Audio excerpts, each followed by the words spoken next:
Shalom saudara-saudari yang terkasih di dalam Tuhan kita Yesus Kristus.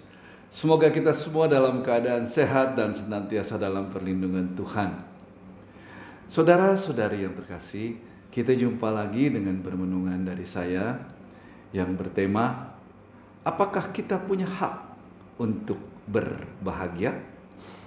Sahabat-sahabat yang terkasih, kebahagiaan dan kesedihan sebenarnya hanyalah ilusi serta perasaan yang ada di dalam diri kita.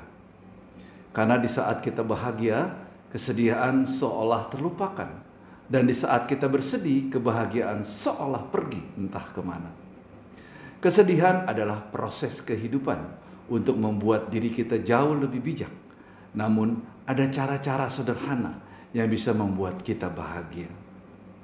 Kebahagiaan itu bisa kita ciptakan sendiri, bukan orang lain yang menentukan kebahagiaan kita. Kita adalah aktor utama dalam kebahagiaan kita. Orang lain hanya bisa menonton dan berkomentar saja. Kebahagiaan adalah keadaan sukacita yang relatif permanen, yang dicirikan dengan emosi yang baik dan merasa puas dalam keadaan apapun. Seseorang tetap bahagia. Kita bisa menjadi orang yang paling bahagia, yaitu bahagia yang dirasakan bisa selamanya. Kesedihan, memang hidup manusia di dunia ini selalu mempunyai perasaan sedih. Meskipun seseorang telah mencapai apa yang diingininya, misalnya kekayaan, kepandaian, kemasyhuran, kesehatan, dan lain-lain. Hal-hal yang menjadikan selalu ada dan akan ada selamanya. Manusia sebagai makhluk ciptaan Tuhan yang paling sempurna seringkali tidak dapat mencegah hal-hal yang menyedihkan dalam hidup kita. Tetapi kita diberikan kemampuan untuk mencegah hilangnya kebahagiaan di dalam hidup kita dengan bersyukur dalam keadaan apapun juga.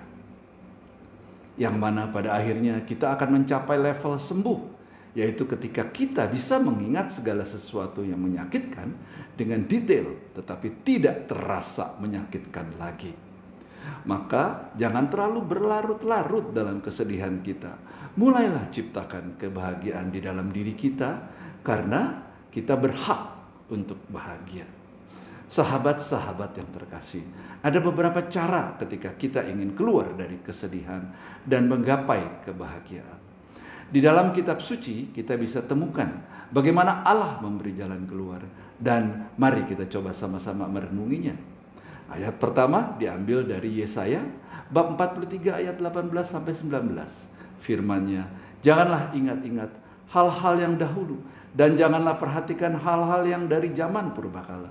Lihat, aku hendak membuat sesuatu yang baru, yang sekarang sudah tumbuh. Belumkah kamu mengetahuinya? Sahabat-sahabatku, dalam ayat ini kita diingatkan agar kita meninggalkan masa lalu yang kelam, penuh penderitaan dan menyakitkan. Melainkan ketika kita melepaskan ini semua, maka Allah menjanjikan sesuatu yang baru lewat pengampunan, berkat, pemulihan bersama Kristus. Ayat yang kedua diambil dari Mazmur bab 118 ayat 21. Aku bersyukur kepadamu sebab engkau telah menjawab aku dan telah menjadi keselamatanku. Kita senantiasa bersyukur dalam segala hal, karena orang yang berlindung di dalam Tuhan diyakinkan bahwa Allah ada bersama kita untuk memberikan pertolongan dan kekuatan. Dan ayat yang ketiga diambil dari Injil Lukas bab 6 ayat 21. Berbahagialah hai kamu yang sekarang ini lapar, karena kamu akan dipuaskan. Berbahagialah hai kamu yang sekarang ini menangis, karena kamu akan tertawa. Saudara-saudari, kita sebagai pengikut Yesus hendaknya bersukacita dan bergembira karena kesetiaan kita kepada Kristus. Penganiayaan karena kebenaran adalah bukti bahwa orang percaya berada dalam persekutuan yang benar dengan Tuhan. Sebab ketika dalam pelayanannya, Yesus mengalami aniaya dan dibenci oleh orang-orang yang menentangnya. Namun dia mengorbankan nyawanya semata-mata untuk menebus dosa kita dan untuk keselamatan kita bersama. Sahabat-sahabat yang terkasih, akhirnya kita punya hak untuk mendapatkan kebahagiaan ketika kita berjalan bersama-sama dengan Yesus. Mari kita sambut tahun baru Imlek 2022 yang merah meriah. Dan kita lepaskan kesedihan dengan hati penuh pengampunan, bersyukur dan berbahagia bersama keluarga dan komunitas di mana kita berada. Kepada sahabat-sahabatku yang merayakan Imlek, sekali lagi saya ucapkan Xinian Kuai Le, Kyong Hi Fat Choi, He Xiang Xin Fu, Fu Sao Suan Guan. Demikianlah sahabat-sahabatku yang terkasih, renungan dari saya semoga bisa menjadi berkat untuk kita semua. Semoga damai dari Kristus selalu menyertai kita semua. Sampai jumpa pada renungan yang akan datang.